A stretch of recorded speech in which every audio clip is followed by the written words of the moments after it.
Hello, everyone. Welcome to this new edition of GV Insights, the moment that we inside of Global Voices take to have conversations about different topics with our community and also with anyone who's interested in a range diversity of topics and themes. Today, we're here to talk about Venezuela and, most importantly, the aspects of digital repression inside of Venezuela. My name is Giovanna. I'm the civic media lead and an editor inside of Global Voices.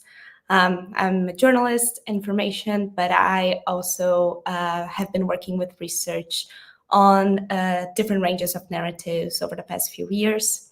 For those who don't know, the Civic Media Observatory is the research branch inside of Global Voices, and it works alongside other sections of GV to understand and investigate ideas around narratives and narrative framing, and especially in questions around context and subtextual information that compose and form those narratives. Recently, we published a piece on digital narratives coming out of Venezuela, and two of the most contrasting narratives after the elections that happened on the 28th of July. And since before the elections, we've been observing a series of repressions, especially being enforced by digital tools or technology tools in the country and also outside, since the diaspora community was also impeded from voting in many different ways. We brought together three different speakers to provide a little bit more knowledge and insight on the current situation of Venezuela, but also trying to explain how we got here and what led to the current Venezuelan experience and how also that can connect to other countries in the world. So I'd really like to welcome our three speakers. I'm going to pass the ball to each one of you so you can introduce yourselves as well. So Rafael, if you can start. Rafael, apologies, you are muted. Hi, everyone. Thanks for being here and thanks for the interest in our country. I'm the editor-in-chief at Caracas Chronicles, which is a blog, an English language blog in Venezuela. It's very old. It came from 2002. And we are always publishing stories and analysis and blog posts about Venezuela in English, but also in Spanish from time to time. Thank you, Rafael. Maria, can we move to you? Yeah, sure. Thank you, Gio. I'm Maria Diaz Hernandez. I am a digital rights activist and researcher for the past 2 decades, focused on, well, not focused globally, but focused on Venezuela and Latin America. And I work for Access Now on issues surrounding digital identity and surveillance mostly. And yes, I'm Mariby Marin. I'm the executive director and founder of Provox, a nonprofit organization working against disinformation in Venezuela, Cuba, Nicaragua, and El Salvador. Rafael, I wanted to start with a question to you, but I also want to say for everyone watching us that if you have any questions, any comments, and you would like us to respond, please share those in the chat. Okay. We'll be taking a look. Rafael, I wanted to just take a step back and looking at your career at large, working as a journalist and focusing on human rights in Venezuela. You've been covering those issues for many years now, and I wanted to try to pinpoint a little bit, let's say on a timeline, key milestones of the evolution of repression tactics in Venezuela. And if it would be, I think, particularly helpful if you could pinpoint when the practices themselves started to intensify. Yeah. I started doing journalism 30 years ago when I was still in college. And at that time, we were in a very motley situation of a democracy that was decaying, rapidly decaying. Chavez was in jail still after trying to topple the government with a coup d'etat. And there was an ambience in the country of everyone wanted a change now and by any ways available. So there was a general discontent and people were dismissing the benefits of democracy, and the anti-system speech like Chávez's was very effective at the time. And I remember that by those years, the mid-90s, there were some aggressions against the press. In particular, a reporter was killed during a demonstration, a very small demonstration, a routinary demonstration. She was accidentally killed by a tear gas bomb that fell on her head. And Maria Verónica Tesari died after the injury, but that was sort of accidental. Well, it was a tear bomb shot by a police officer.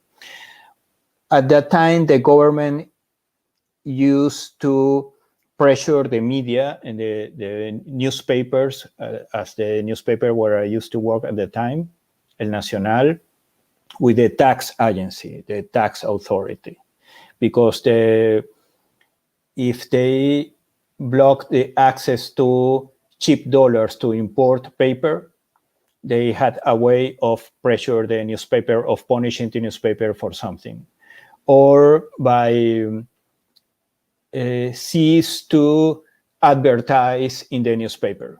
So the public investment in advertisement in media in Latin America in general is a traditional source of pressure. But that was it.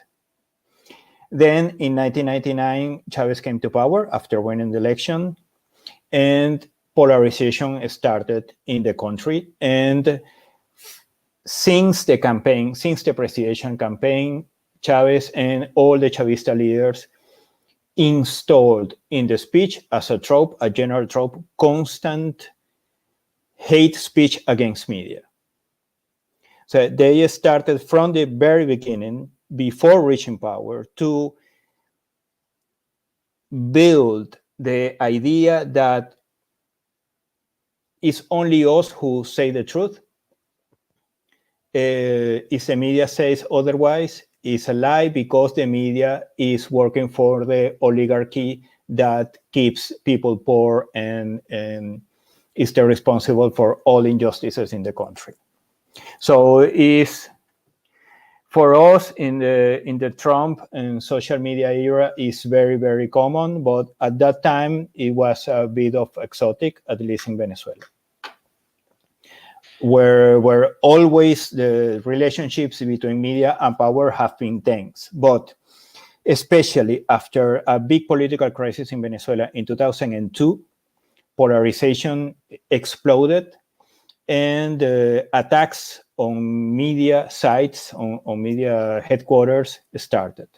I was in El Nacional where the first one of those attacks by a group of spontaneous citizens took place. So a group of people come to the newspaper building, start to shoot tear gas bombs and stones against us, surrounds the building, and we called the police, and the police never came. So that pattern started to reproduce by the hundreds and the thousands for years and years and years. Especially the media workers, more known to the people because they worked in television, and especially the cameraman and photo reporters were more vulnerable to these spontaneous attacks because people could usually identify them as a journalist. I never suffered a physical attack. During the years after, when it was very, very common to insult a periodist, a journalist, I was insulted at a prime time show in the state media, but that was it. I never were threatened or else. But I knew how to protect myself, and I was always aware that because I was a print journalist, that wrote in the newspaper, people didn't know me enough as the television reporters. So the patterns during were increasing and increasing, and it was first the speech, then the physical attacks by spontaneous citizens. It's the people who hate us, used to say Chavez and all his backers. And because you offended the people, because you are working against the people. And it was impossible after 2002 to access official sources. So we never had their part. And they always had the opportunity to say, they are all only reflecting the views of the opposition. They are totally partial. They are not real journalists because they refuse to talk with us. They only accepted to talk with foreign journalists in certain conditions, in certain occasions. But with the local press, the local independent press, not the public media, lost all access to official sources 22 years ago. So with Maduro, as everything with the human violations to human rights and all kinds of abuses became worsened after 2013, when Maduro rose to power after Chávez's death. And since then, we were in a permanent state of tension and aggression. But this time, after this presidential election in July 28th, everything is worse. And as long as I can remember, we have never had so many journalists in jail. Thank you so much for this overview, Rafael. I think it's very important for us to have in mind that aggressions towards the press, and especially physical aggressions, they shouldn't be naturalized. And it's not it's not uncommon that in so many places it's seen as the rule other than the exception. And even under an exception system, it should be condemned. Yeah. There are also other forms that you highlighted of aggression, of suppression, and of repression inside of both Chavez and Maduro regimes. I wanted to shift a little bit to Marianne, because you have been working heavily on digital ID systems, digital public infrastructure, and there are many different ways in which you can use data, in which you can use people's patterns of consumption, of living in society, having basic needs, social security, healthcare needs, anything related to retirement and so on and so forth, that can be used against them and can be used for aggression as well. Can you talk a little bit about the Patria system? If you can talk a little bit about how the Biopago tool have also been used to enforce that among civil society? Yes, thank you, Gio. What we're seeing now, and it's a very interesting moment really in history for many reasons, but for me as a researcher on identity and surveillance, particularly because we are seeing the implementation of a system that has been in the building for a couple of decades now, and it's made of a multiplicity of moving pieces from the moment that we switched from paper voting to electronic voting, and we started using biometric identification for the voting system, then for rationing food when that was a thing, that we also need the biometric scanners, then the Patria system, which is a secondary form of ID, additional to the cédula that we traditionally use, that is on paper. That also came after several attempts to digitizing that ID through contracts with Cuba and other countries, that never came to fruition. So the integration of all of those pieces into larger system that is what we call a data hungry system, right? We know that the government is accumulating large spanses of data on everyone, but we don't know how they integrate, how they interlock, or how they communicate. And then, yeah, so we have payment systems on top of that. We have mechanisms of control, such as like the revocation, the nullification of passports to control also people going in and out of the country, human rights workers, and also people in the diaspora. So it is made of so many moving parts that it's very difficult to keep track on. And then particularly, we are one of the last countries in Latin America and also in the world without a data protection regulation. So there are really no ways. I mean, other than the fact that it is a dictatorship, but to begin with, there are no ways to regulate any of those systems, and they are built in a way that depend on the Ministry of what we would call the Homeland Security in other countries, which is also what controls the police and the political police, and so surveillance mechanisms and Homeland Security, of course. So all of that is interconnected with identity. And what I always want people to understand is that the main thing is not really about whether the systems do connect to each other and whether the data is actually used. That is a problem, yes, but that is a problem that comes after. So that's a problem for countries that have a data protection regulation. For us, we are at the panopticon level. We are at a moment where it is enough. It is enough for the government to have put into people's minds the notion that the systems connect with each other, that they can do that they can surveil you at all times. The actual capabilities are not what is important.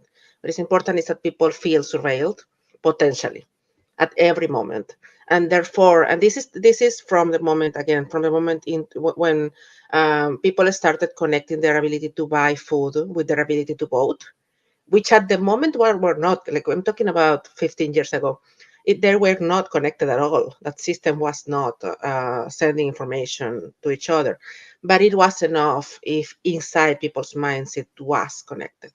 So you couldn't vote against that government, because then that would disable you from being able to buy food, which was very scarce. And that creates, that's how it operates. It's not accidental. That is intentional. It creates a surveillance machine inside people's mind. And that is the most perfect surveillance machine, because it doesn't require maintenance. It doesn't require additional workers. You are working for them. And then now, moving on, seeing how the pieces integrate together into the actual surveillance of mobile phones in the streets, the surveillance of social media, the demonization of social media through the blocking of Twitter, the demonization of WhatsApp, like any other mechanisms that people might use to organize, to assemble, to communicate. Also, particularly tools that are important for people who are abroad to communicate with their families and their friends who are inside the country, and their colleagues, their coworkers.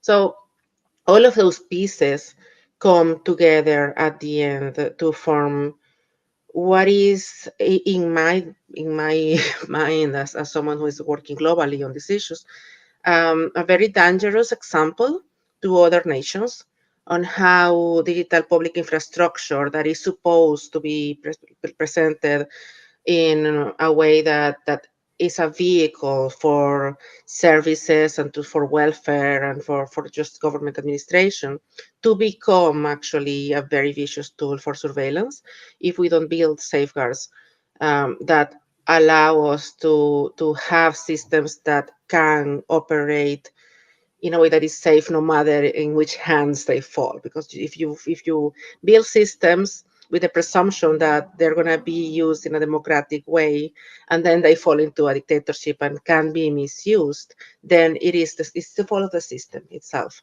And it is very dangerous. It's a very dangerous precedent for everyone. There's also something that you quoted in an article you wrote for Tech Policy Press called, I think you called a design feature that technology ends up being a barrier because Venezuela still has uncountable power cuts. The mere access to the technology itself is not universal. It's not like everyone has access to it. And there's also some component of monetary discrimination in the way the Patria system is implemented. If I understand it correctly, pensionists, for example, who don't adhere to the system have their state pension cut by half, and half meaning half. I think it's a few cents of a dollar. Yeah, half of pennies. There's also the main use of the Patria system from its inception was to provide bonuses. They would, like, whenever there is a crisis, there is like a war bonus or something like that. And again, we're talking about pennies in contexts where people are really struggling. So it becomes a mechanism for sociopolitical control that resorts to hunger as a way to control behavior.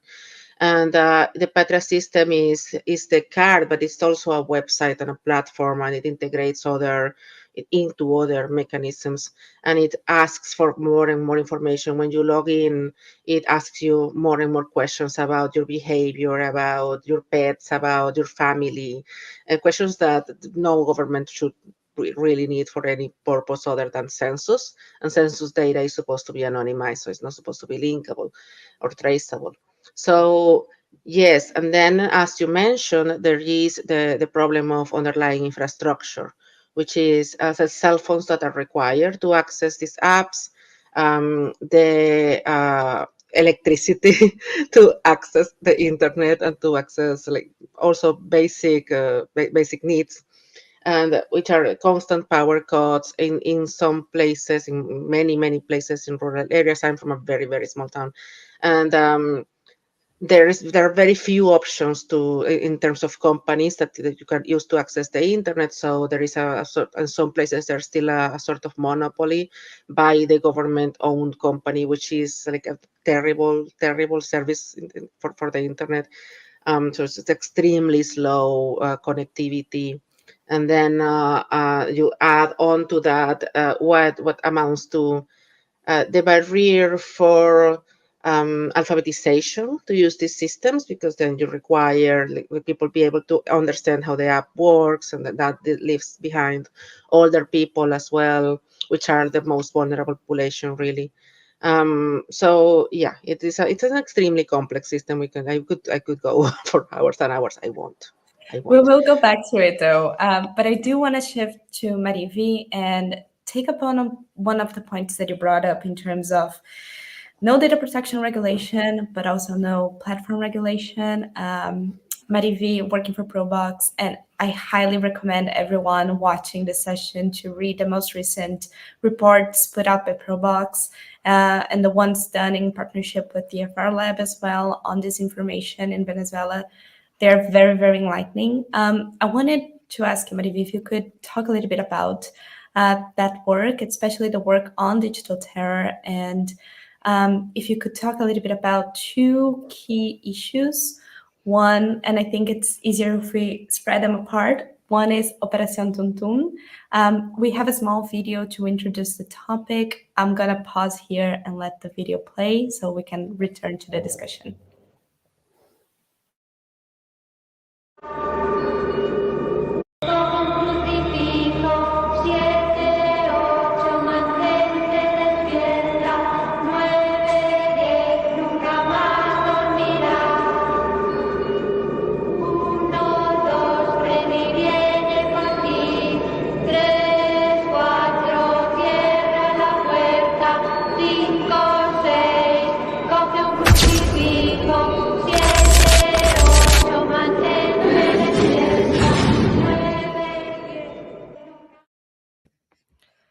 So the video shows a very grim song and much more grim images of what was called Operation Knock Knock, Operación Tuntún. Marivi, could you explain to us what that was about and how you also investigated the consequences of that? Absolutely. Thanks for the invitation. I wanted to highlight something that Rafael and Marianne have said, that is that censorship in Venezuela has been increasing and escalating over the years. Basically, the louder we shout, the louder the repression will attempt to silence the critical voices in Venezuela. And this is what we have seen in the recent months. In Venezuela, the digital world is the main space for civil society to have some kind of freedom to denounce, to protest, and basically to defend human rights.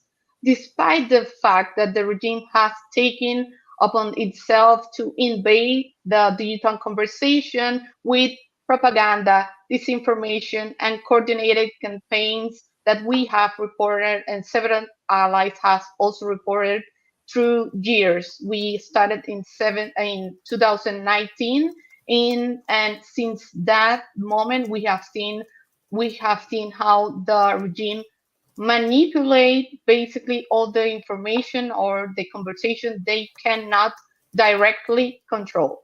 And this recent investigation was after the Venezuelan elections on July 28 between Provox, the DFR Lab, and DIA.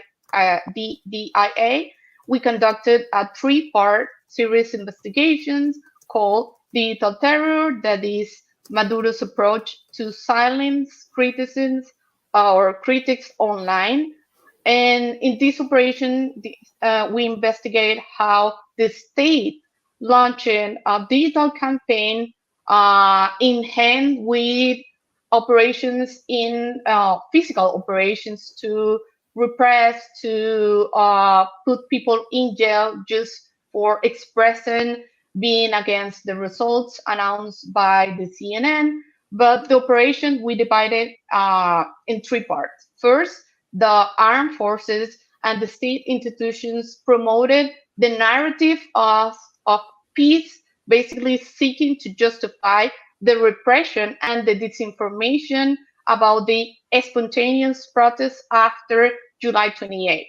On the second part, the hunt for anyone who questioned the results issued by the CNA and the important update of BENAP on July 30. This used to be a government-affiliated application that used to report failures on public services, but later it muted into a tool to massify and basically to promote this huge amount of information to intimidate the people through government entities and to armed forces that has committed human rights in the past and that they are still committing human rights. And this translated to the Operation Tuntun or Operation Knock Knock that you mentioned here, that is basically a massive campaign of doxing and this creation of videos to create terror and fear among any critical voice. It's not only activists, but it's also journalists, civil that are expressing themselves through social media that has been a key part for the Venezuelan organization and the Venezuelan diaspora, but especially the opposition and these narratives that the regimes try to hide. We have used, and civil society, the people inside and outside Venezuela, has been used the social media to basically highlight all the information the regime is trying to hide. But we also registered how several alarming tweets or messages using the hashtag Operation Tuntun that try to basically mark the people that was critical online against the Venezuelan regime to try to create some kind of hunt against all the people that was and still kind of expressing against the results issued by the CNN.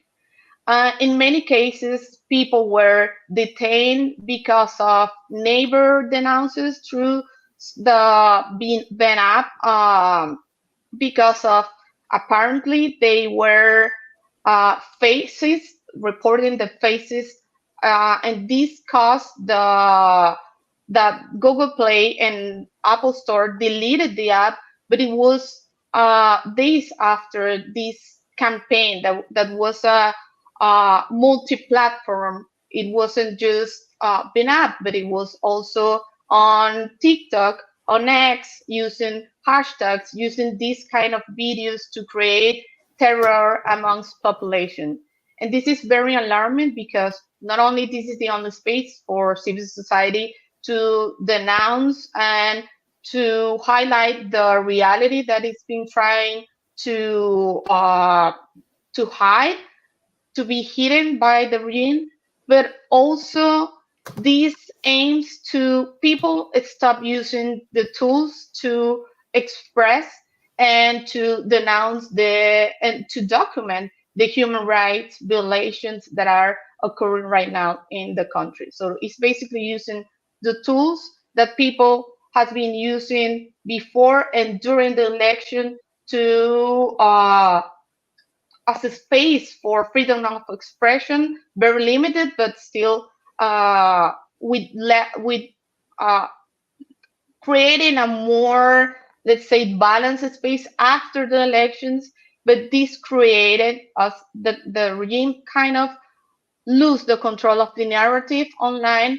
They basically created this huge operation of disinformation, the escalation of repression, and the use of digital tools to also implement the repression and arbitrary detentions. Thank you so much, Mariví, for this overview. I think one key point that you touched upon is that this is a strategic form of communication as well that happens across multiple platforms. It's not just implemented by VNAP. It's not just implemented by propaganda and political discourse. It is a form of conveying this narrative that is repeated. I think one example that is quite interesting is a series of posts made by Diosdado Cabello when he was recently appointed as, surprisingly, the Minister of Interior, Justice, and Peace. And that video that we saw is also an example of that. And it was promptly remarked by Rafael in our internal chat that it's also important to say that this is, it's a form of communication from the government. It's intended to be as grim. The song behind it, if I understand correctly, is a Christmas song, completely distorted to cause panic, to cause terror. And those things, I think they connect with what Marianne was describing before as a state of surveillance. You feel fear. So if you feel fear, you tend to comply with what the regime wants, both from a civil society perspective, but also a journalistic perspective too. We're going to watch really quickly how the VNAP the interface used to operate, just so we also have a quick view of what the Maduro government was looking when wanting to have people reporting on other civil society members.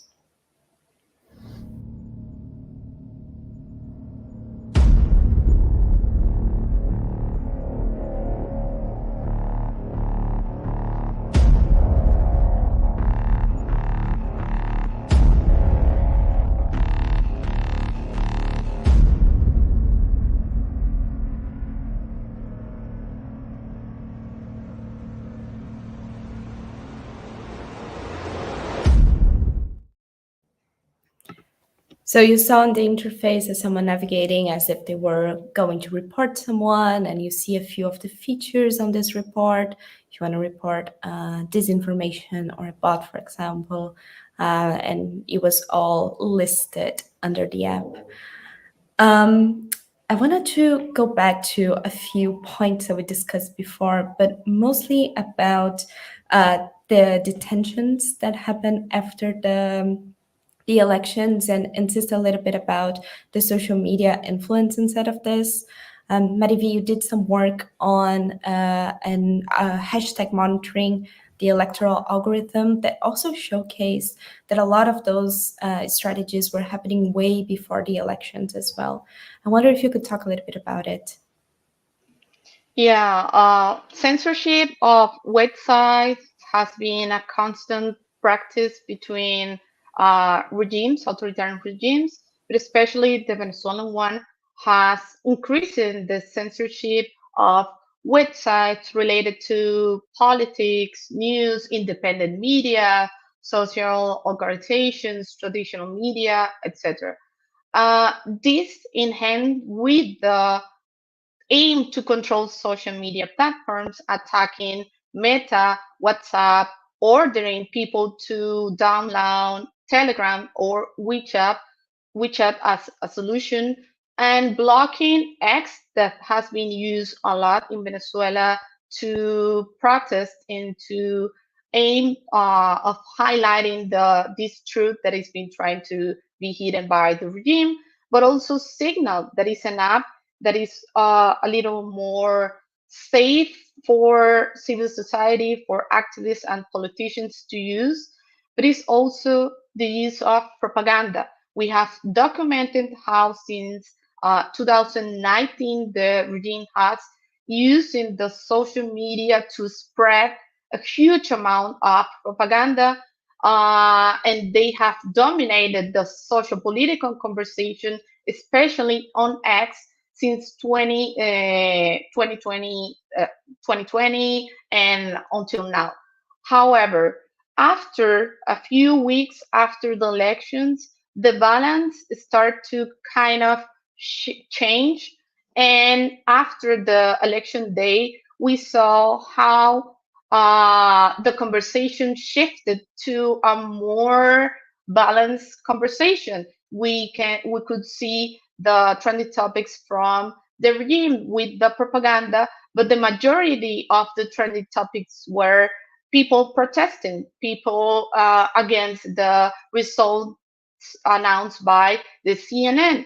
And this, I think, it caused the new wave of repression and this practice of blocking X, for example, that supposedly has to be a temporary measurement, but is right now is permanent because the blockade of X it's still implemented on Venezuela. However, civil society is still using social media, especially X, to denounce everything that the regime is trying to hide.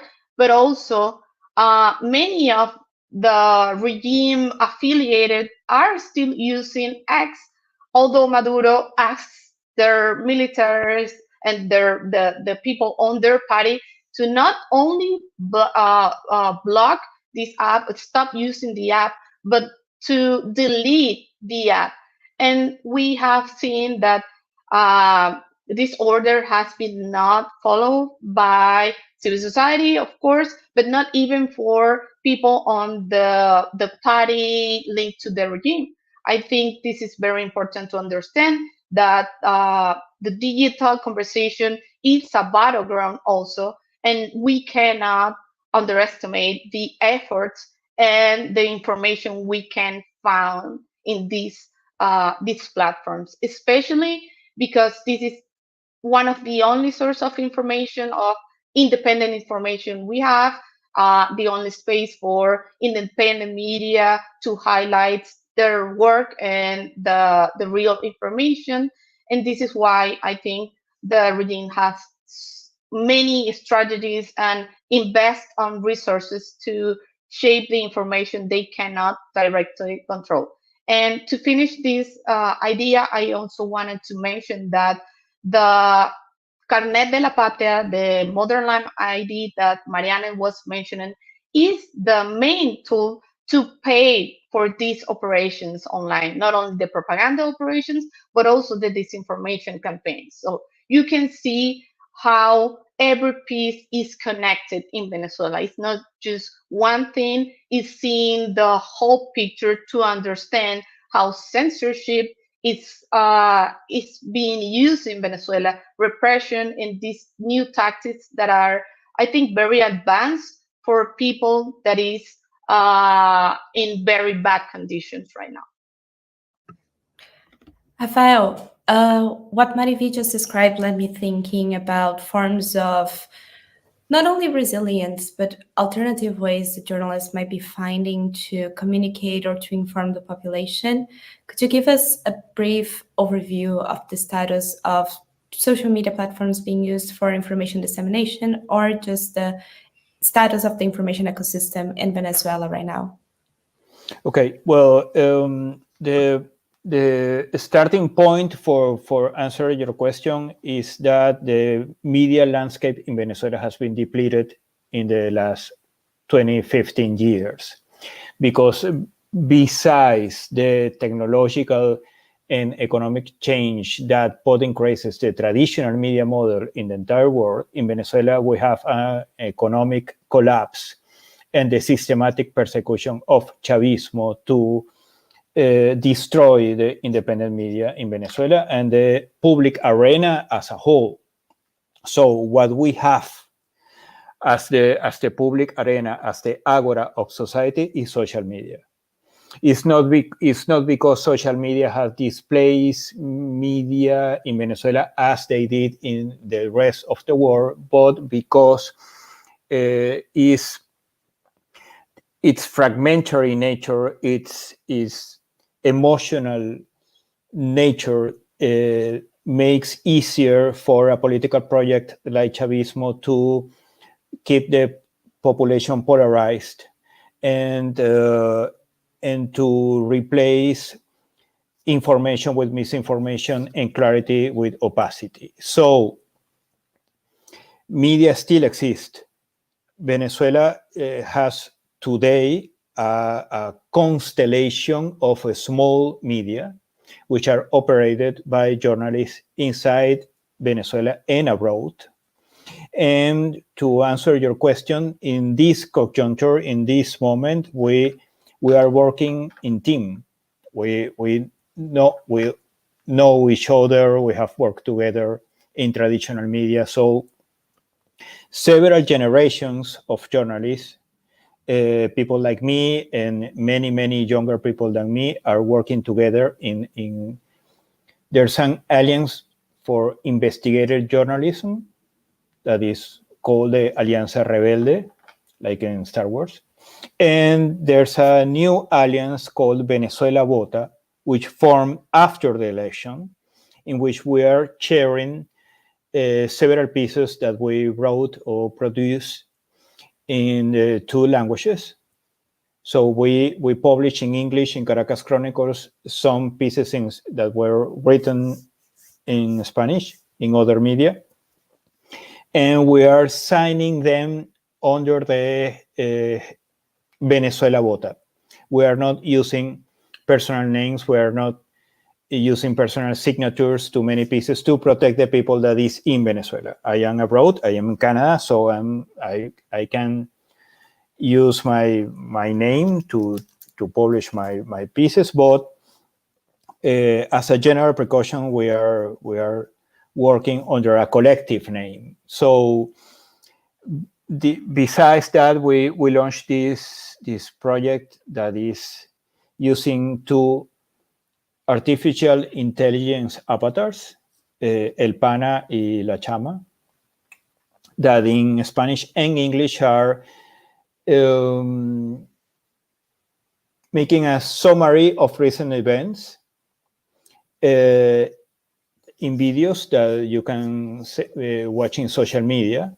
But there's a project in Venezuela called El Bus TV that consists in the opposite thing. The journalists aboard buses, where there's a people that is more disconnected from reality, that has more lack of digital connectivity, that has less media literacy, and that people listens from a human being with news written on a carton or a piece of paper, a summary of the news, like in the 18th century or something. So in Venezuela, we are trying all kinds of things, from artificial intelligence to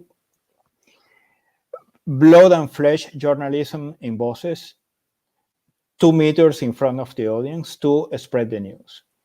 So this is being doing under a heavy personal risk, of course.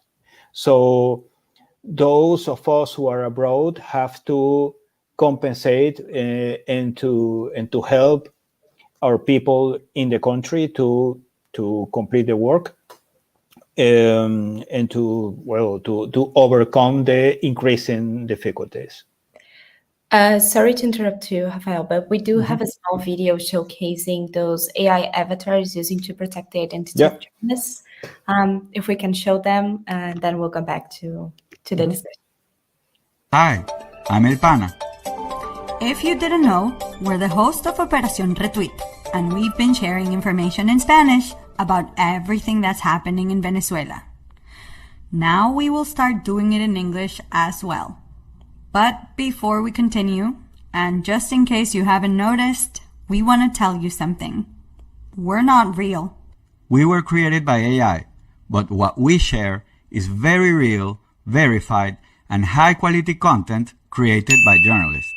But why are Venezuelan journalists using AI, though? As you know, persecution and repression against everyone the government considers a dissident or sees as a traitor have increased since the elections on July 28th. So, as a safety measure, we'll use artificial intelligence to spread information from around 20 independent media outlets that are part of the Venezuela Vota and La Hora de Venezuela initiatives, which have managed to assemble a team of international media in 13 countries. We'll be sharing high quality and, more importantly, verified journalistic content. Okay, thank you so much for our team that put those videos together. I think this is such a good example of, and a rare example actually, on AI being used nowadays in the context of harm that is quite positive, and it's used in a way that reinforces the integrity of information ecosystems, that allows journalists to continue doing their work. I wanted to turn to you, Marian, because we've been talking a lot about resilience in journalism, resilience among reporters, but civil society organizations also have a pretty impactful work and role in providing not only access to information, but also keeping a balance in the information ecosystem as well. So I think my biggest question right now, and what I would like to think concretely together even, is what other forms of resilience are out there, and how can people, especially people who are watching or people who are concerned about what's going on in Venezuela, how can people get together, get more informed maybe, and act? Yeah, that's a lot. As I said, it's a fascinating moment. It's a moment of great vulnerability for a lot of people. So we have to be very strategic about how we protect our ecosystems. But also, at the same time, I think it is important to not underestimate the amount of experience, organization, and sheer resilience of the Venezuelan human rights community and the civil society movement in general, and journalists, both inside the country and abroad. There is so much documentation that when people ask us to explain what's happening and what has happened, we can turn to literally 2 decades of deep, hard work that we have been doing, documenting everything that has been happening during this very tough period of our history.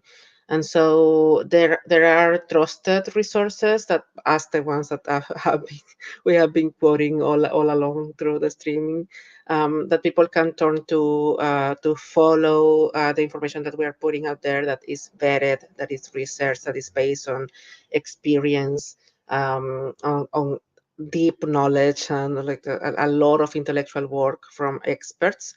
I am personally constantly in deep awe of the work that my peers are doing in our community, again, both inside the country and abroad.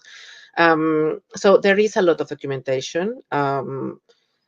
There are very clear markers of journalistic integrity we can look at in the coalitions that Rafael was mentioning, in the coverage of organizations like Global Voices, in my own organization and the coalition that we work with in civil society from Venezuela.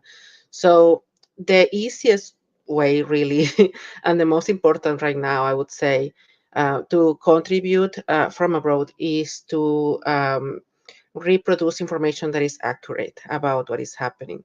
Because as Mariby was mentioning, one of the great tools that the government is using is misinformation. And misinformation takes many different shapes. One of them is just creating false information and introducing it online to model the waters, but also just introducing noise, but to shift conversations and to try and just distract from what really is happening and really is important. And we see, for instance, politicians just like introducing this kind of videos, making jokes to shift the attention from population from what is important to what is flashy. And just to keep a very I'm going to say narrow focus on what is most important, which is the actual results of the election that we held, the people that are being imprisoned and tortured and just illegally, arbitrarily arrested and disappeared, all of the human rights violations that keep happening day by day, even after all this time. It is difficult to keep attention on something that has been going on through such a prolonged period of time. So we had a peak in the first couple of weeks, and now we are all like working very hard in keeping international attention. So I think that that is the main contribution to keep sharing the information that we are putting out that is verified, that comes from reliable sources, and do not allow the crisis to be a thing that just passes through, as with so many political crises in the world. You touched upon some points that I think are very key to this conversation that you all have mentioned in different instances. One is the impact that discourse, propaganda, and disinformation have in actual harms that translate to real life, but also the aspect of being vigilant and aware of the human rights aggressions and attacks that have been happening consistently for many years and intensifying in the last few months.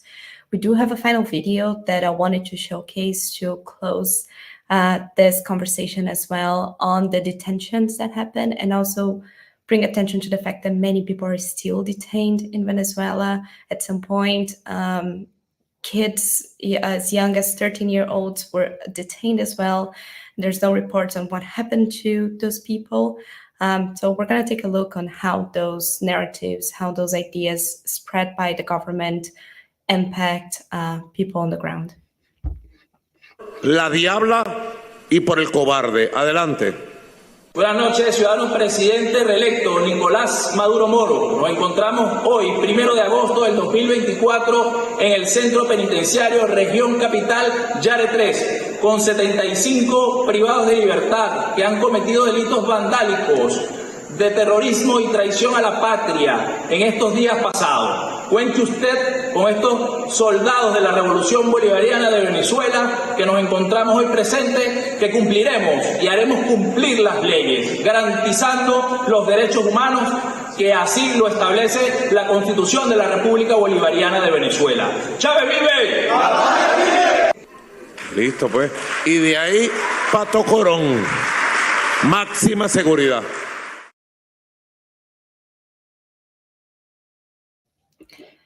I think this example is quite, it's a final takeaway for all of us. We're approaching the end of our conversation. Unfortunately, we only had 1 hour, but we could continue this for so much longer. There's a lot to be said about Venezuela. There's a lot to be said about the Maduro regime and how ultimately they got away with a lot and they remain in power. And I just want to open the floor to our 3 speakers, but also to the audience to ask if you have any final comments, anything to share as well that we haven't covered that you might think it's important to mention before we close.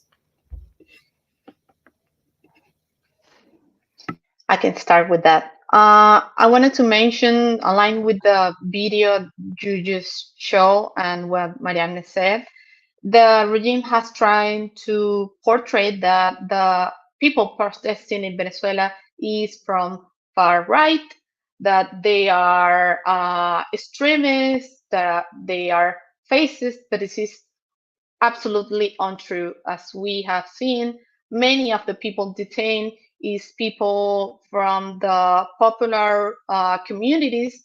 There are many kids, indigenous peoples, and women. So I think it's very important for the international community to have some empathy and deep understanding of this issue, because sometimes there exists some kind of active solidarity, because if the regime is portraying that the issues in Venezuela are caused by the far right, maybe the far left we're trying to justify what is happening in Venezuela, the repression. But this is very important for the international community to understand that the people in Venezuela that is protesting is not only from far right. In Venezuela, even the political party doesn't exist, so it's impossible to have a far right party. But it's very important that this is people of the poorest communities that doesn't have voices to denounce and to highlight the injustice that is happening in Venezuela. So I ask for solidarity and understanding of our situation. And I also thank to Global Voices and the team for making this space available for us. Thank you. Yes, I would like to add that in order to fully understand what is happening in Venezuela, in line with what Mariby just said, this is not 2002 where opinions about Venezuela were very divided, and that it was a very confusing situation about who was the bad guys and who were the good guys, or what was exactly the nature of what was happening at the time. This is a dictatorship.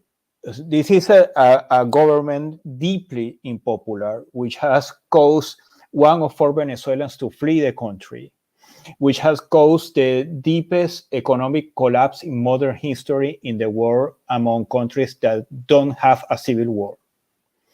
And this is a state responsible of a humanitarian complex emergency that is in open war against the entire society, not only the opposition, not only the journalists. This is a problem that transcends the freedom of speech and expression and our right to work or to say. This is a problem that transcends public opinion.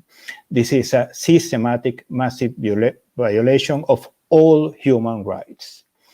And what we saw is just the tip of the iceberg of a system that is imprisoning all kinds of people, especially in low-income communities, because those are the communities that in the past supported Chavez and now are suffering the most consequences of the Chavez and Maduro management, and that are starting to speak out loud. So they are being punished severely for that. So those kids forced to say, viva Chávez, la revolución sigue, etc., are there because they don't have the $1,000, $5,000 to pay for their freedom. Because those security forces that are detaining people are also collecting ransom for freeing people. This is an occupation army feeding on the population because the state is unable to pay them, and at the same time give them all the right to squeeze the population in order to live. So what is happening in Venezuela is a sacking of human rights and the few monies that people could have. And everyone is in danger. You don't need to be a journalist. You don't need to be participating in a demonstration to risk to lose to detention to people that first will keep you incommunicado for days and then will contact your family to say, if you want your kids in the street with you, and they detain kids especially because they know that a family will do anything to have their kids free. It's an attack of the structure of the Venezuelan family and the social fabric in the core. They are charging $5,000 for a family that struggles to eat every day. So this is what happened. This is a open dictatorship. This is not a illiberal regime that might be authoritarian tendencies. No, this is looking more than Argentina in 1976 or Chile in 1973 than, I don't know, Viktor Orban in Hungary. Yeah, I could speak for 10 hours. So instead, I just wanted to invite you all to read our open letter, specifically on the role of technology on this entire situation. It's an open letter on technology-enabled political violence in Venezuela that is linked on the comments. Thank you, Sam. To basically cover all of the aspects that we have been going related to not only the role of the identity system, but also censorship, like websites blocked, but also internet cuts, power cuts, the role of infrastructure on this whole thing, but also surveillance software, drones, and like all the different aspects that integrate this massive surveillance machine. I invite you to go read the open letter and also sign it if you want to. Thank you so much, everyone. I have a couple of final thoughts, especially if there's someone who arrived a little bit late and couldn't get the beginning of the conversation, or someone who needs a few takeaways to bring home. So a few things that really caught my attention being an outsider in this conversation was the fact that, first of all, as Rafael described at the very beginning, authoritarian instances, especially against journalists, are not new. And if one thing, they have evolved from being very aggressive and violent, physically violent towards newsrooms and towards journalists, to also happening online, and then to also happening through the detentions, through the new forms of applications that were put in place after the elections that created this mass state of surveillance. But one thing that I also want to highlight from what Mariví and Marianne said is this constant state of surveillance, this constant state of terror and fear provoked by not only ideas and narratives shared from the Maduro regime to people, but also towards